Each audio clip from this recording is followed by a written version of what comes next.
Over half the world is on social media. That's crazy, right? That's us, it's you, it's everyone scrolling and liking and sharing. So when we decided to do a deep dive into the impact of all that, especially on Gen Z, I knew it was going to be fascinating. Fascinating, for sure. Revealing, even. We've got a ton of research to dig into, most of it from this book, Social Media Addiction in Generation Z Consumers. Implications for business and marketing. Don't worry, it's not as dry as it sounds. And you're right to be interested in Gen Z. Yeah. I mean, maybe you're a parent, right? Or a teacher, or you work with this age group. Or maybe you're just like me, trying to figure out this generation that practically came into the world swiping. It's a generation that doesn't even remember a world before social media.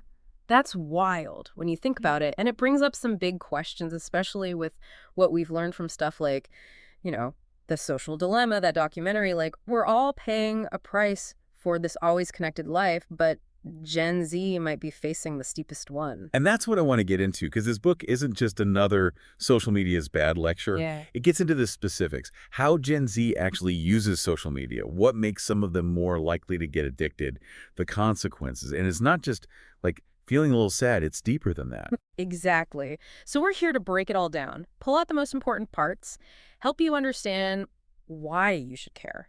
Because whether you deal with Gen Z every day or you're just trying to figure out this whole digital world we live in now, these insights, they're for you. You know what's interesting? This isn't even really about Facebook. Really? Yeah, it's funny to think about, but for Gen Z, Facebook's like old news. Like that box of old family photos your parents have. You might look at them once in a while, but they're not your life. Exactly. The researchers were smart. They focused on where Gen Z actually lives.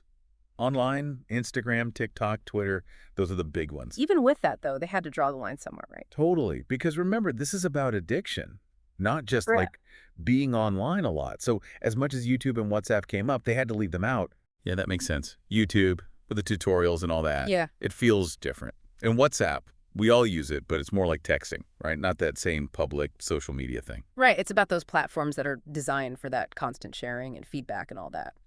And speaking of, the researchers found 8 main activities that seem to really hook Gen Z in.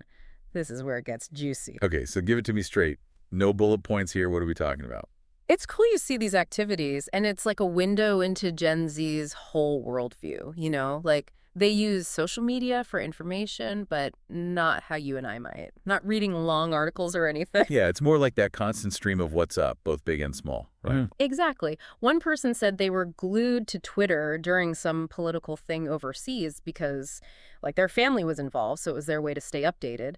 Another one was saying they used TikTok to find the best ramen place in their neighborhood. So it's like being in the loop, but for everything. And it goes beyond just info. They're on there for entertainment, inspiration, even to figure out who they are. It's about finding your community online. This is where those little stories, those anecdotes, really make it hit home, I bet. Oh, totally. It wasn't just numbers. They really listened to what Gen Z was saying. Like, one person said they get all their fashion ideas off Instagram, but only from these small designers who are all about sustainability, ethical stuff.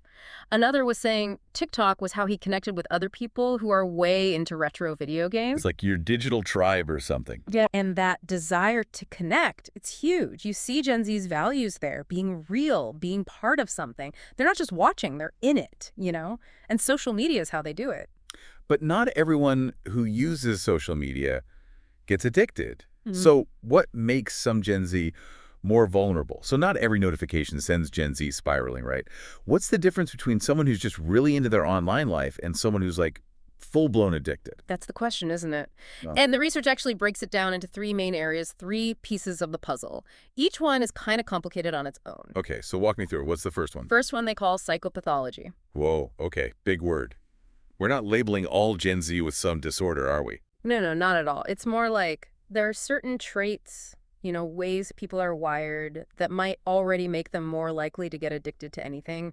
Social media is no different. So it's like something that's already there, and then social media just kind of latches onto it. Exactly. And with Gen Z, the study found some interesting stuff. Like young people who are maybe already a little narcissistic, they might be more prone to getting hooked on social media. Yeah, makes sense. I mean, social media is all about Me, myself, and I, when you think about it. Yeah. So if you're already wired that way, Right. The need to show off, get everyone's approval, it just feeds into it. makes you wonder, is it making them more narcissistic, or are those people just drawn to it in the first place? $1 million question. Researchers are still trying to figure that out. But those pre-existing things, they matter, for sure. All right, so that's the internal stuff. What about the outside world? That's got to play a role, right? Huge role. That's a second area, external factors. All the pressures and influences coming from outside a person that can contribute. Okay, so we're talking family stuff, friends, just the general pressure cooker of being alive, especially now. And the study zeroed in on two things that really hit home for Gen Z. Lack of support from loved ones and family problems in general. Man, after the last couple of years, that is spot on. Right. Pandemic hits, everyone's stuck at home, families are suddenly under a microscope, and for teenagers who are already trying to figure out who they are, where they fit in, for a lot of them, the online world was the only escape. Their lifeline, even if it was just through a screen. And for some, that lifeline became like this thing they needed to survive. So you've got that lack of support, or even just feeling like it's not there, plus family stress.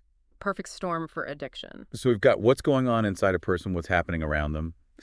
But there's something about our thoughts, too, isn't there? There is. That's the third area. Maladaptive cognitions.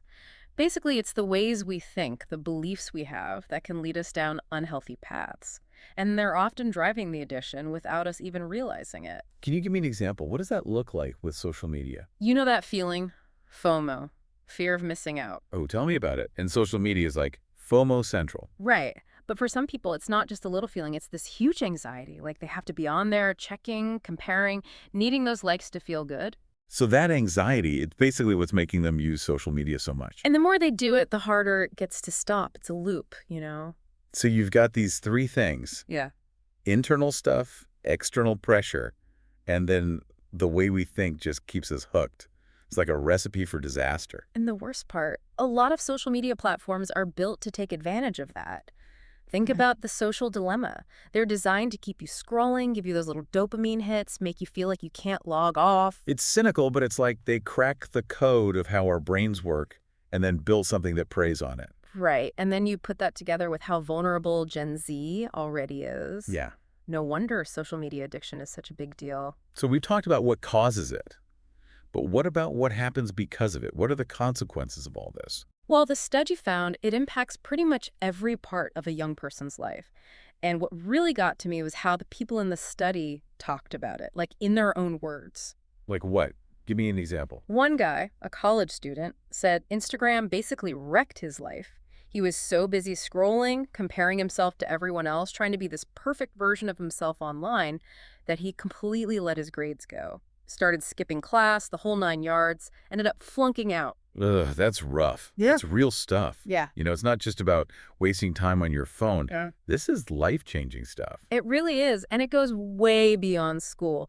This other person, a young woman, she was saying social media basically gave her anxiety and depression. She had to show this perfect image online that she, forgot who she even was in real life. It was like her whole sense of self-worth was tied up in likes and comments and stuff. And if she didn't get enough or someone said something mean, forget it. It would send her into a tailspin. That constant comparison is brutal, man, especially for young people. And the study found it often leads to body image stuff, even eating disorders, and a whole bunch of other mental health stuff, too. It's scary. It's easy to forget that this isn't just harmless fun.